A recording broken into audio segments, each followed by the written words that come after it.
उसने खुदा की याद में बसर किया है। लेकिन इस सब के बावजूद हजूर ने इरशाद फरमाया कि जब मैदान हशर होगा उस वक्त भी वो अपनी सारी इबादत को कम समझेगा। वो ये ख्वाहिश करेगा कि काश मुझे इससे भी ज्यादा की तौफीक मयस्सर होती और मेरे पास जितनी इबादत का खजाना है, मेरे पास जितनी नेकियां हैं, मेरे पास जितनी इताअत और बंदगी का सर चश्मा है, काश इससे ज्यादा मेरे पास इताअत और इससे ज्यादा मेरे पास बंदगी होती। हालांकि उसने अपनी सारी जिंदगी का एक लम्हा भी, न बचपन का कोई लम्हा, न जवानी का कोई लम्हा, न बुढ़ापे का कोई लम्हा उसने मासियत में एक सांस भी नहीं गुजारा, नाफरमानी में उसकी एक घड़ी भी बसर नहीं हुई। लेकिन इसके बावजूद हजूर ने इरशाद फरमाया कि वो मुतमईन नहीं होगा, वो ये ख्वाहिश करेगा कि काश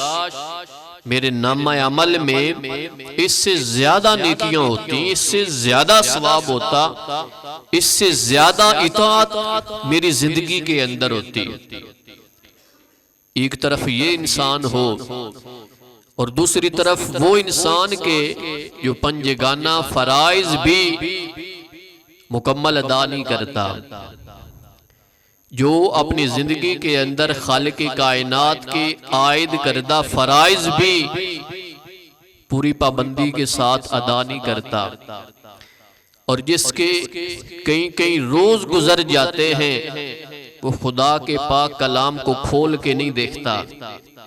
और कई कई महीने जिसके गुजर जाएं कि जिसकी जुबान के ऊपर हजूर नबी रहमत के दरूद सलाम के तराने जारी ना हों, और जिसके दिल के अंदर मोहब्बत रसूल की शम्मा रोशन ना हो, और जिसकी आंखें कई कई दिन ज़ियारत कुरान से महरूम रहें, और वो बंदा के जो सोहबत औलिया से कई कई महीनों तक सोहबत सालिहीन जिसको कई कई महीनों तक मयस्सर ना हो, और वो बंदा कि जो 5 वक्त की नमाज भी पूरी पाबंदी से ना पढ़े,